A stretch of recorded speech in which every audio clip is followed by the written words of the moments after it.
Well, good morning, everyone. Let's see if I can get everything up on the screen here. There we go.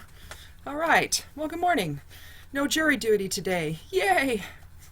Well, welcome to Daily Tarot and Rune. I'm Jan Erickson from Stepping Aside, and if you've been following along from last week, my husband's adventures into jury duty manifested finally yesterday, but then fizzled out because nobody was ready and the judge got upset. And in fact, normally they just excuse the jury without them being there. They just send a message down to the assembly room. This time, the judge was so irritated he came down and talked to them. And so we were there for, I don't know, he waited for about 2 hours, I think. And then we left and we came home. But I did this yesterday, the night before, and published it in the morning. But it felt weird to do it that way, so I'm so glad to be back here on the day I'm doing this. It's just, it was a little disruptive. Although he has to check tonight and tomorrow night to be sure he doesn't have to go back, but he didn't have to go today. So with luck, that's the only time he'll have to go. But I have to say, it was nice. I was sitting down there on the level of the assembly room. I was just, there's a bathroom nearby, and at my age you need one, so I wasn't having to locate anything. But I just sat there and I wrote. I took my laptop and I was working on one of the books I have going. It's one of the novels. I actually found a second novel that I had started, and I only got, I think, the first chapter or part of the first chapter done. And I don't know why I put it away, but I guess I started this other one. Anyway, I unearthed it, and so I actually have that going. So I guess there's 3 books going that I have right now that I'm working on. One that's, a manual of sorts, and that's all I'll say about that. That's likely the one that'll get published first. It won't be very long. I don't think that, sometimes I think, these ways when people write books to tell you how to do something or suggest ways to accomplish something, especially when it's in terms of personal work, I think that you can give too many examples. I think that sometimes you just need a little book. I remember there was a book, very small book, and it was by Shakti Gawain, and years ago, little tiny book. I mean, little tiny book. And it was about, I know she talked about acupuncture and all of that in it. I have it somewhere. I can't remember the name of it. Or like Louise Hay, her little book that she has. You don't have to write these massive manuals, in other words, because I find them just to be incredibly redundant. And so just get to the point, get a few techniques, and see what you can do with it from there. And I think that it's the repetition and the familiarity of the rituals that you'll do, that I think you don't need to memorize a whole bunch of stuff. Just, a few things that get you thinking in a different direction, and so that's what it's going to be. I mean, it'll be probably at least 50 pages long, but it's not, going to be any more than that, I wouldn't think. I mean, maybe. I suppose if I start writing more and describing more about it, maybe I could do that. But I don't know, It's like, well, because whenever I read books like that, I fast forward to the meditations or the whatever, the inner work kinds of exercises. I fast forward to that anyway. It's like, yeah, whatever. Tell me what to do, So how do I do that? If I'm looking at something on gardening, it's like, okay, fine, that's fine. The premise behind why you're doing it is fine. I don't care. Just what am I supposed to do? So I'm sort of in that mode with that one. So anyhow, 2 novels and that other thing, and we'll see. The most recent one, though, is Witch Notes. The one before that is When Vampires Attack, and that's about vampiric energy. So if you're an empath and you're wanting to understand a little more about that, I wrote a book called Empath also, that was sort of the beginning of this. And so When Vampires Attack is sort of a takeoff from that. Not really a sequel necessarily, but just to explore vampiric energy a little bit more in depth about psychologically who these people are and what's really at work there, and understanding how We can shield ourselves and protect ourselves, if you're empathic, because you feel everything. And we feel vampiric energy, and it's why it's very difficult for me to listen to the guy in the Oval Office speak. There's a cadence, a hypnotic cadence to what he does, which is mind control. I'm sorry, but that's what it is. I feel it energetically, and that's why I know what it is. If you're not aware of such things, I mean, we all actually are. It's just whether or not we tune into it. Empaths aren't special, neither are psychic people. This is our default state, and when I say our default state, I mean everybody. Not just me or a handful of people that might feel stuff deeply. No, we're doing more than feeling stuff deeply. That's the soul level of communication, okay? We just never let go of it for whatever silly reason, and it can either be, a positive or likely more a negative in your life, especially if you're first coming to terms with the awareness of what this is. A lot of the times we end up on a psychiatric couch, with medication being forced down our throats, it's like, oh, well, let's get your mood stabilized and, and all of that. No. You can't, in other words, you can't take mood elevators to deal with this. It's not going to make it go away. You're just going to feel drugged. Trust me, I know. Been there. Then you finally come to terms with, well, wait a minute, there's nothing wrong with me. There's nothing wrong with feeling as I do. I just know more, that's all. It's just the way it is. I don't know. But anyway, if you're empathic, those are two books that might help you. Especially, Empath's going to tell you what I think all of it is, and describe some other kinds of shielding techniques and all that. So I mean, it's more of a generalized book, and then again, When Vampires Attack is more specialized. So if you're having troubles with that, you're not crazy. There's nothing wrong with you. If you're trying to figure it out and what it's all about, maybe you could check out those two books. They're available on Kindle. You can also get it in paperback, but if you have a Kindle reader, it's just as easy to do that. And we all do. I mean, even if you don't, you can definitely download the app onto your laptop or your iPad if you have an iPad. So you can always get that. You don't have to actually have a Kindle reader, a Kindle tablet or anything to read these things on. So, and we all know that. So anyway, I won't talk any more about that. So today, the Wednesday correspondences are up on the blog. I just posted those. The moon is still in Taurus, so feelings of being grounded, stable, routine-oriented. The mode is fixed, so same sort of thing. And with Saturn in Capricorn, it makes energies right now are very stable. Avoid rigidity, I would say, but everything's pretty stable right now. The 12th house is in effect, though, in terms of the moon. So moon in Taurus and the 12th house, and so we're looking at maybe feelings of maybe feeling solitary today or a loner. You maybe just want to sit back and kind of keep to yourself and get things done. There's that. Let's see what else might be interesting. The fifth cosmic ray is the primary influence. It's going to align with air's strong presence, elemental air. This is a Wednesday, so Mercury day.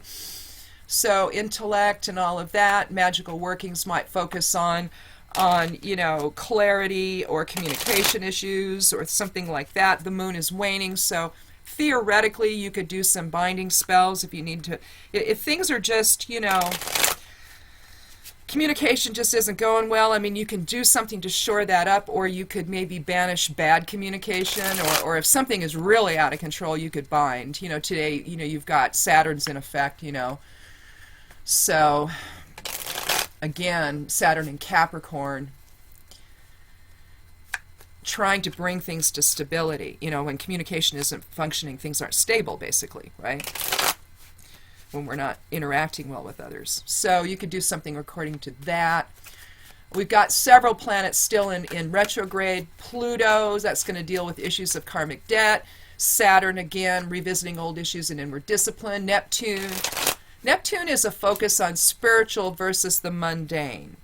you get out on those outer planets, Neptune and Uranus and Pluto and all of that, you're getting into some really spiritual issues.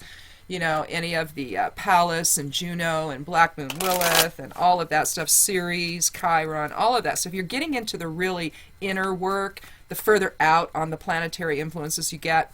And so basically, what else is in retrograde? Anything that's in retrograde is the opposite or a slowing down of. So, when Mercury's in retrograde, we're all familiar with that. What we're doing there is, we've got communication things, anything that's, technology. That's why electronics, you don't want to buy electronics because that's sort of a mode of communication. And so you don't want to buy anything like that during that time because energies are too unstable. Sometimes communications go awry during that time.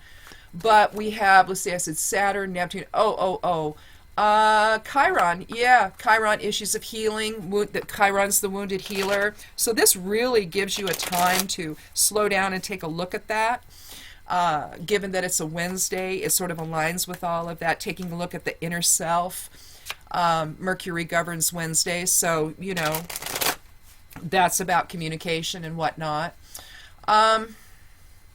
But also Uranus is in retrograde, and here we experience a realignment.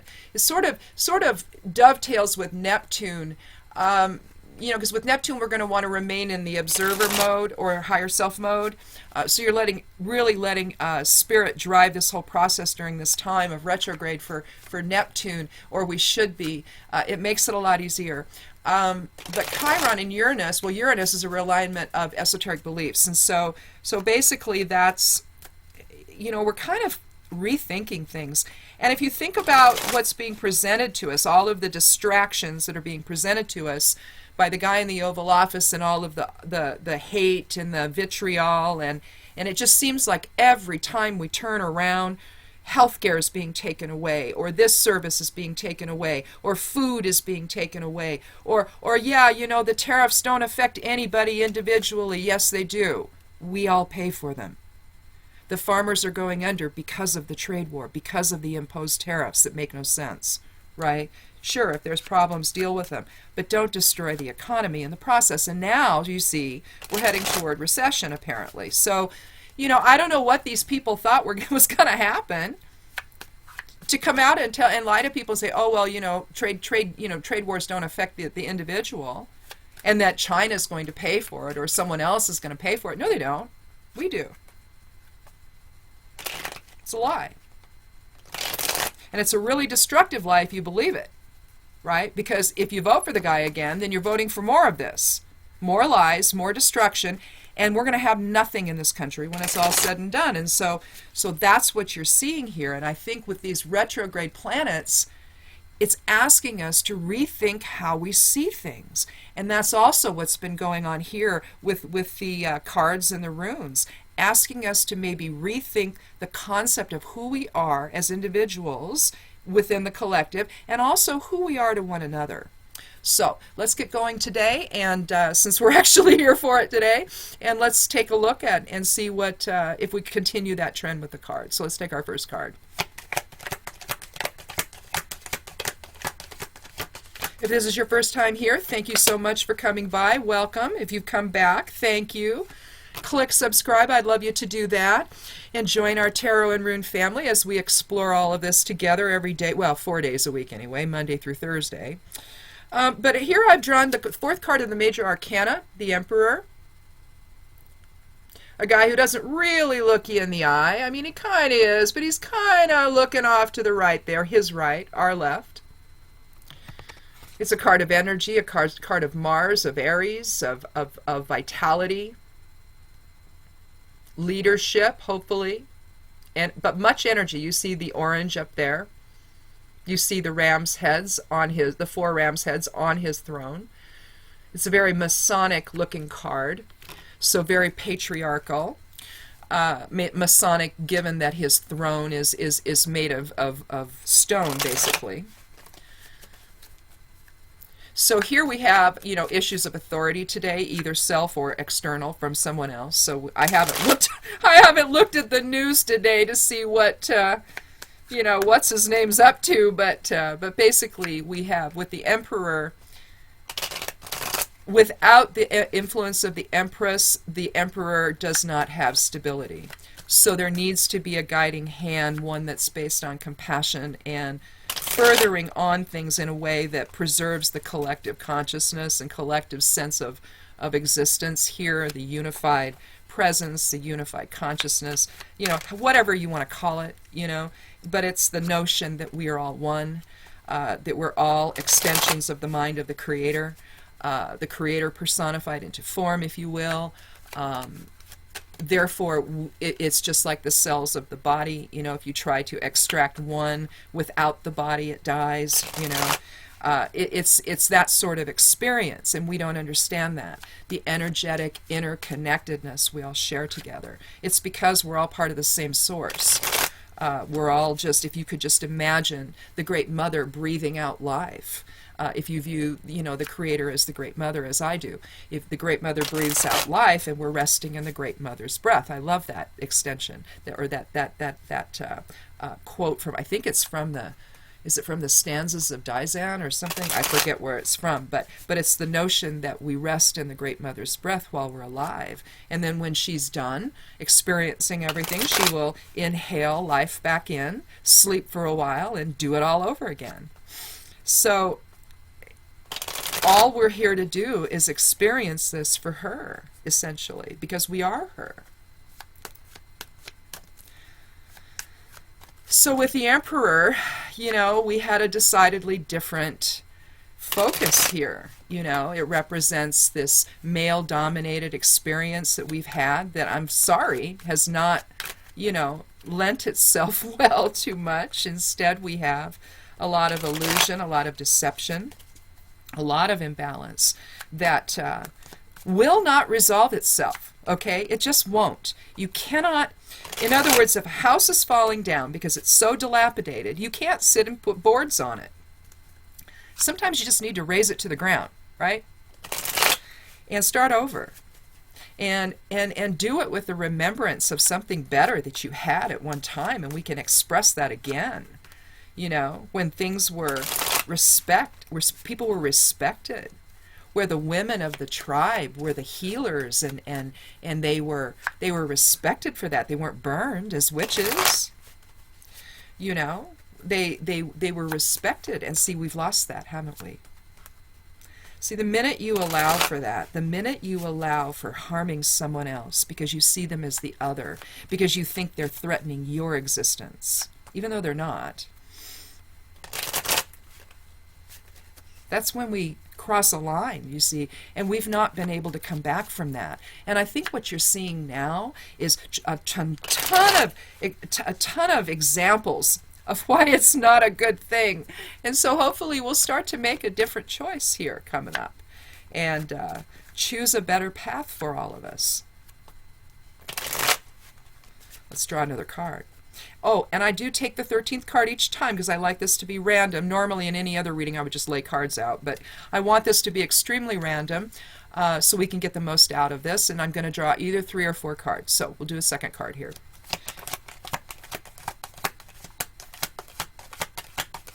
This way we get to see what the... well,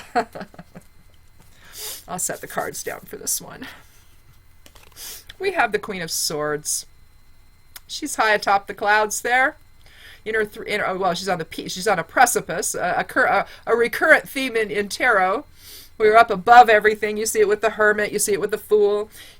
You'll see it like sometimes with pages. They're kind of up on maybe it's a flat area, but they'll be up on this little lump, maybe a little pile of rocks or something, or a little slight hill. So they're this elevated, so it's the idea of messages and things like that. Well, the swords is the air element. You see a bird flying above. That's why the clouds are there. Now, note the balance of the sword. It's pointing straight up, right? Straight up to spirit. She's in alignment. She cuts through the crap. She takes no prisoners. She doesn't suffer fools. She's the witch. She's aware. She's about reason and balance and fairness. She reaches a hand out, her left hand out, which is the receptive side of self. She holds the sword in her right hand, the projective hand, So there's strength in unification, there's strength in alignment, there's strength in spirit in forming. You see the implied X down here, reminiscent of Gebo, the seventh rune of the Elder Futhark, balanced energy exchange. And that's what the Queen wants, and that's what the Emperor will not provide. Let's see, I need to go this way. She's not even going to look at him. And which gives new meaning to his eyes slightly looking away. It's like, okay, I've done something. She's not even going to give him any attention for it. She turns her back to his antics, doesn't she? Offering a different way.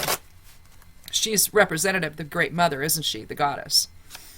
Offering a new way. Or a return to the old ways, maybe. But she's cutting through the deception of the Emperor. So whatever the Emperor's up to today, whatever a male authority figure is up to today, if it's you're the male authority figure. Well, I can't shuffle today for crap. Then turn your back to it. Don't give it any attention. If someone is trying to exert control over you, go on about your business without giving that attention, direct attention. In other words, figure out the plan of action. Don't ignore what's happening. Okay, don't be in denial about that. That's not what the Queen of Swords is saying. But sometimes you just got to turn your back to the antics of the children, right? And not respond to everything. You look at Twitter and everybody, including me, responds to everything, right? Oh, we all have our opinions, Sometimes you just got to turn your back to a lot of that and pick your battles a little bit more. Make your point, but don't be quite as reactive, because what if all of this that we're witnessing is a distraction to prevent us from understanding what's really going on? See, this is my general sense of things, that there are powers that be that control this world. And that those in power, that we think are in power, are really just the puppets. They're the ones that are allowed to be. So if we have somebody like what we have now, why was that allowed? You have to ask yourself that. Who's really, is there a better purpose for this? No, there isn't. This is about the last vestiges of power and control by the patriarchy. That's what this is. So whoever the patriarchy is in this sense, in this case, which is likely the same people it's always been, they're the ones pulling the strings here. And the guy in the oval is just their puppet, clearly, because he's clueless. So, the fact of the matter is, he's the distraction. So if we're constantly responding to the distraction on this Wednesday, this Mercury day, this day of clarity, maybe we need to stop and start blazing our own trail here and start creating our own thought process here instead of always being in the standpoint of responding. When you're doing that, see, you're generally reacting, and that's ego. That's not spirit. Spirit observes. Ego reacts. Okay, that might be a way to say it. Spirit observes and ego reacts. And so if you're reacting, that's ego. Otherwise, you would just sit there and observe it and go, oh my, what the heck was that? And then you'd laugh and move on, Let's do a third card. But the Queen C is someone with authority. So again, she's turning her back. She's turning her back to the Emperor, isn't she? Let's do another card.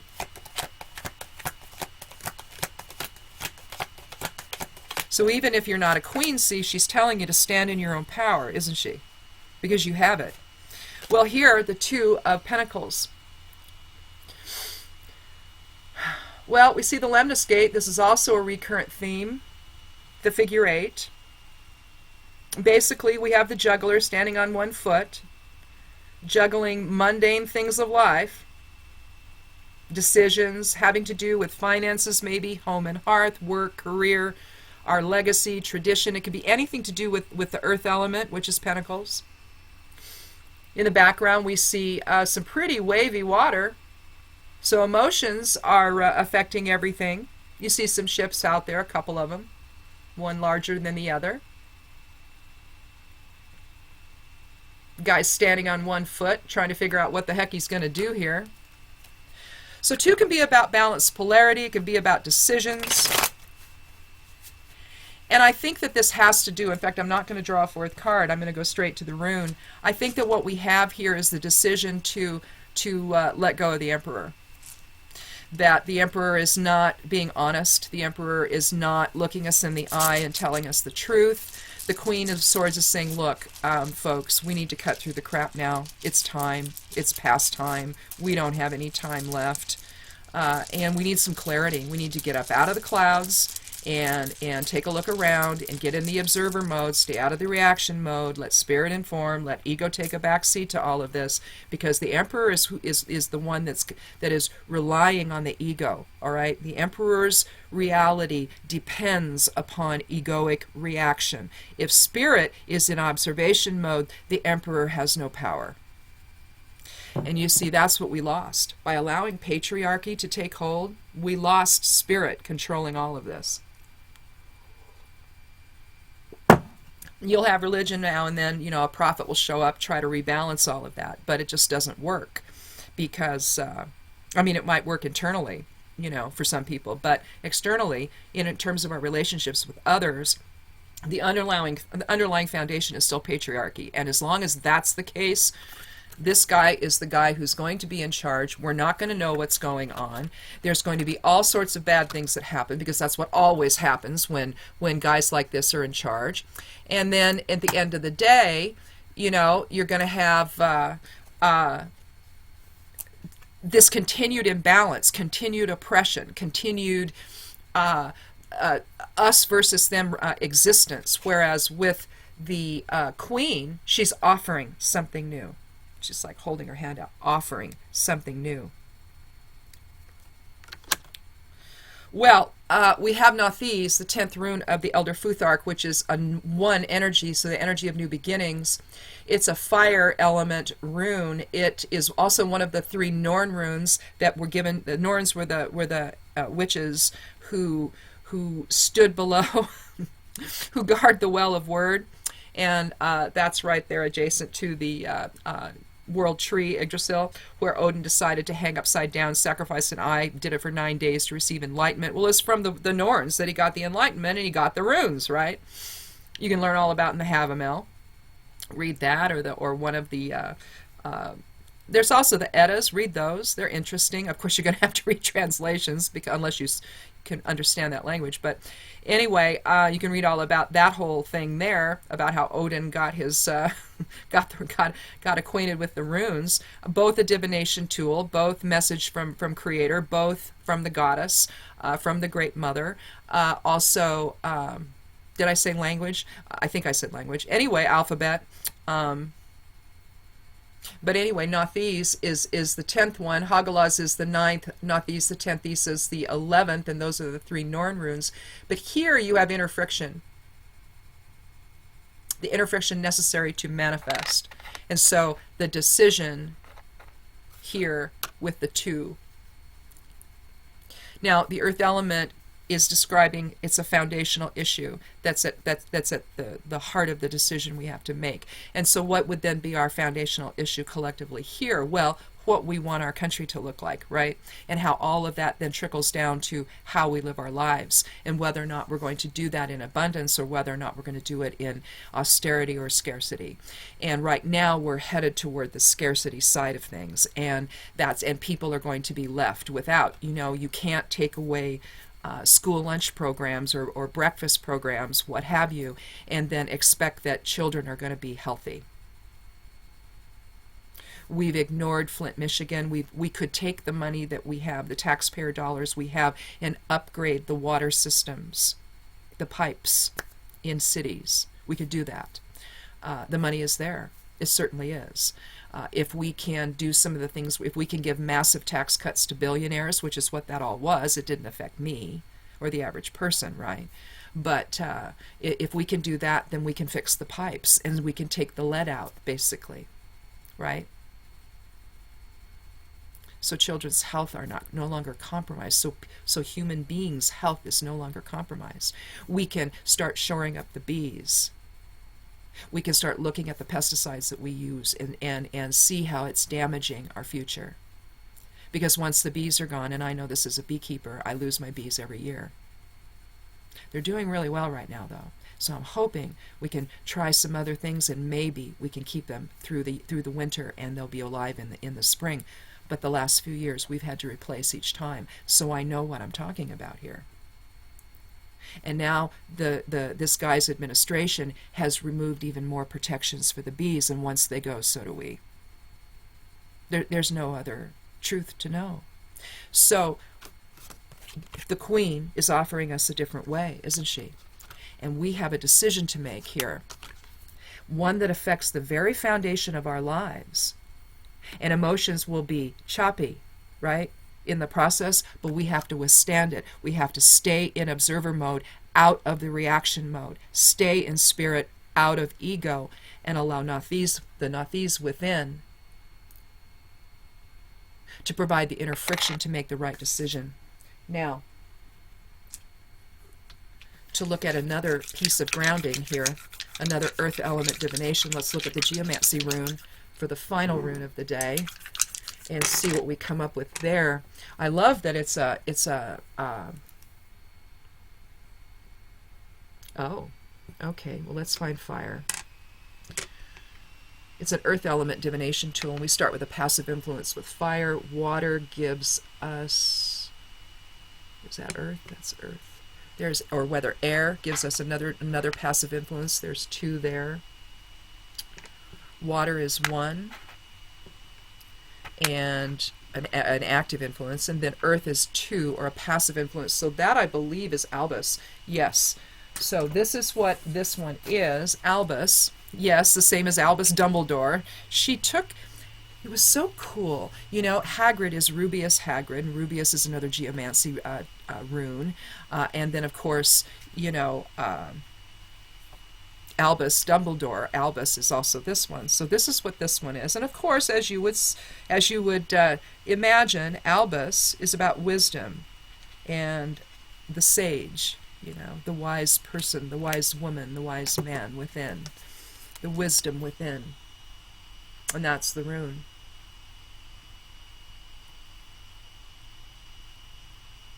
It's the wisdom of spirit, and we have to draw that to us now. That's basically what the Queen is telling us to do. It's the decision that we need to make, that we possess the, you know, this is a 3 energy day, so it's a day of manifestation of mind, body, spirit alignment. It's a catalytic number, and so we possess the energy necessary to create a better interaction with others and a better direction in our lives, and that's basically what this is saying.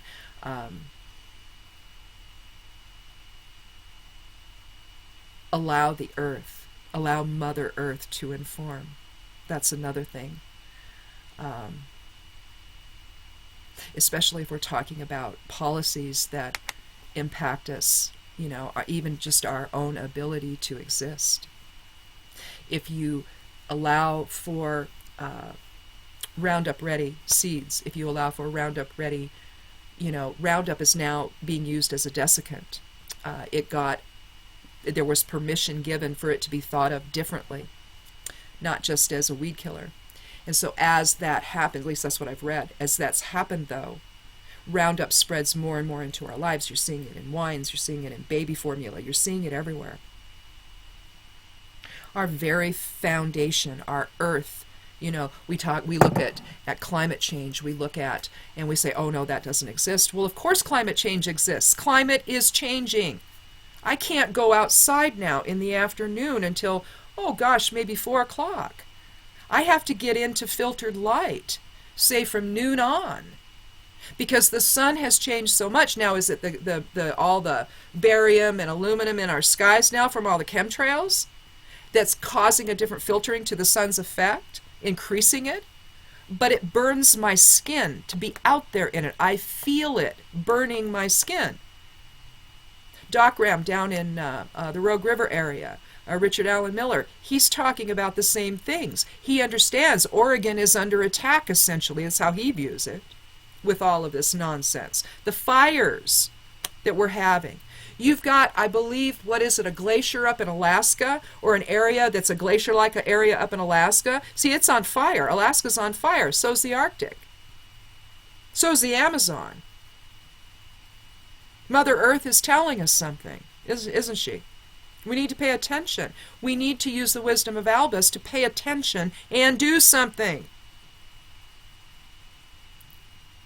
And there's the decision in the Two of Pentacles, you see. Iceland just put a plaque. They had a ceremony. Put a plaque where one of their glaciers used to be. It's gone.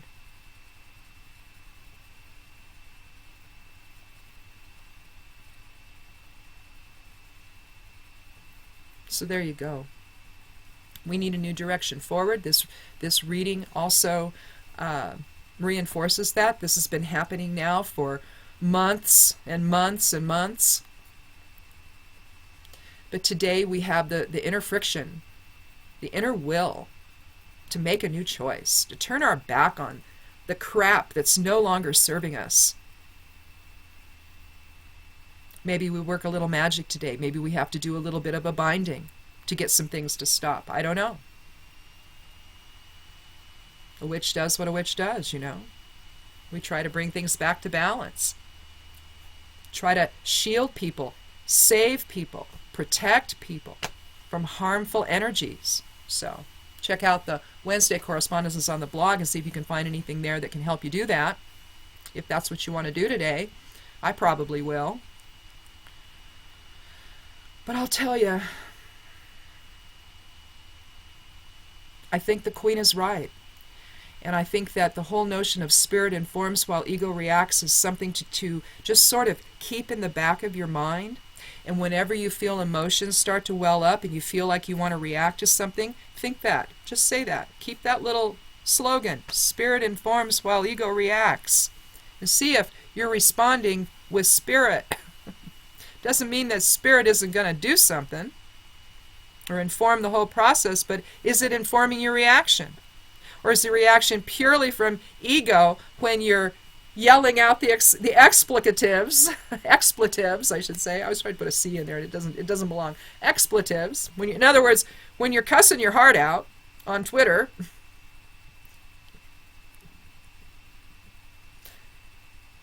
maybe it's spirit. I don't know. Would be kind of interesting, wouldn't it, to sort of imagine the Great Mother as some, body lady like Bette Midler? Wouldn't that be awesome? The Great Mother is Bette Midler, the Divine Miss M. That'd be fantastic. Anyway, we have to check tonight and see if he has to go tomorrow, so I might do this. If that happens, then this will be getting posted really early again, and you'll know.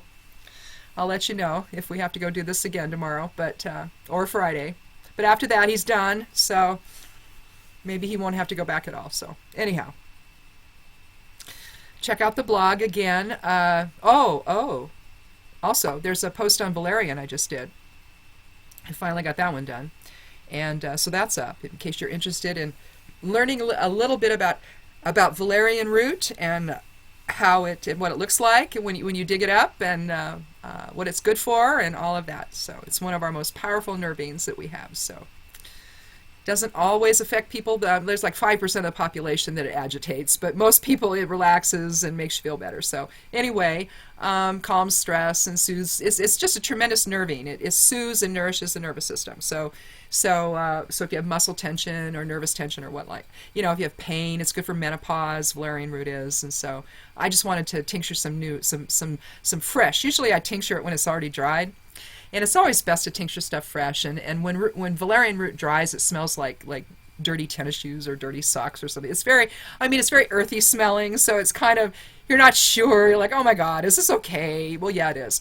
But see, then when you dig the roots, right, the flower of the valerian is very sweet smelling, and it attracts all pollinators. It's just wonderful. My bees love it. So I go ahead and I let the thing flower, and then I cut it back and all of that, so that all the energy goes down to the roots. And so anyhow, this one had already done its thing. I'd already cut it back, and it was starting to die out. And so I went ahead and I dug it. And they should be at least 2 years old before you do that. You want them to really be set in there.